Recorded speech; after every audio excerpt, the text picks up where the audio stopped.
আর্জেন্টিনার spider Julian আলভারেজের বিধ্বংসী রূপ আর বার্সেলোনার ঐতিহাসিক বিপর্যয় ফুটবল বিশ্ব দেখল এক অবিশ্বাস্য নীরব বিপ্লব।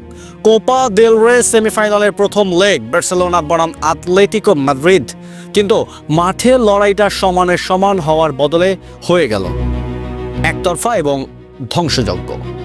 আর সেই ধ্বংসযজ্ঞের নাম হুলিয়ান আলভারেজ।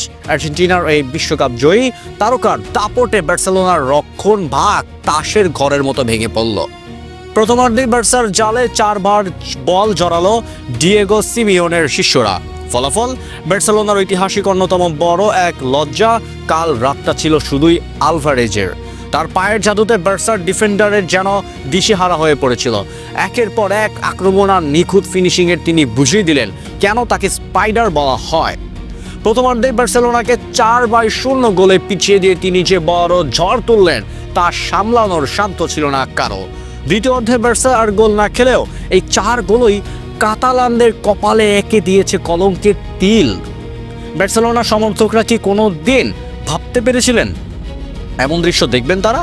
পরিসংখ্যান বলছে অফিসিয়াল ম্যাচে প্রথমার্ধে 4 গোলে পিছিয়ে থাকার এই ঘটনা বার্সার জীবনে ফিরে এলো দীর্ঘ 73 বছর পর। সর্বশেষ 1953 সালে চিরপ্রতিদ্বন্দ্বী রিয়াল মাদ্রিদ বার্সার বিপক্ষে প্রথমার্ধে 4-0 গোলে এগিয়েছিল। আর আতলেটিকের বিপক্ষে এমন বিপর্যয় বার্সা শেষ দেখেছিল 1949 থেকে 50-এর মৌসুমে।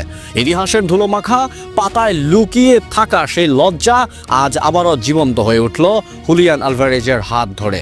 এই হার শুধু ক্লাবের নয়, এটি কোচ হান্সি ফ্লিকের ব্যক্তিগত ক্যারিয়ারও এক বিরাট ধাক্কা। দীর্ঘ 21 বছরের বর্ণাঢ্য কোচিং জীবনে এমন ভয়াবহ হারের স্বাদ ফ্লিক আগে কখনো পাননি।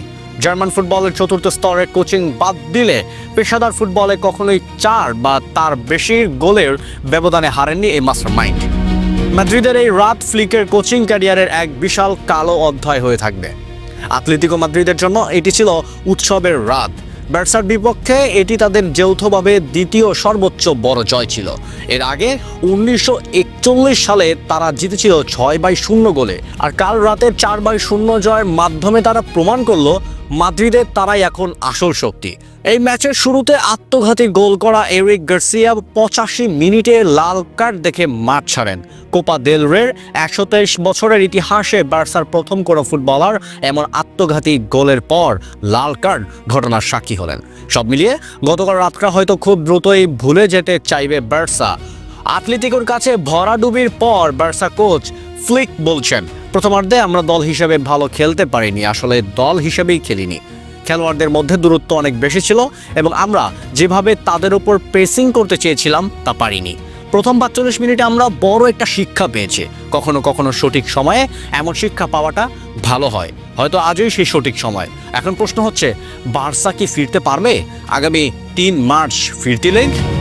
ফাইনালে যেতে হলে বার্সেলোনাকে জিততে হবে অন্তত 5 গোলের ব্যবধানে। 4 গোল করলে ম্যাচ গড়াবে টাই ব্রেকারে। ইতিহাস বলছে 1977 সালে মিরান্দেস দল 4-0 গোলে পিছিয়ে থেকেও ফিরতি লেগ 6-1 গোলে জিতে বাজিমাত করেছিলেন।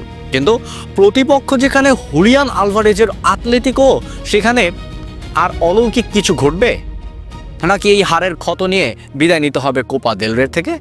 ইতিহাসের পুনরাবৃত্তি নাকি বার্সার অবিশ্বাস্য ঘুরে দাঁড়ানো? উত্তর মিলবে 3 মার্চ। ততক্ষণ পর্যন্ত ফুটবল বিশ্বের আলোচনার কেন্দ্রবিন্দুতে থাকবে একটি নাম, হুলিয়ান আলভারেজ।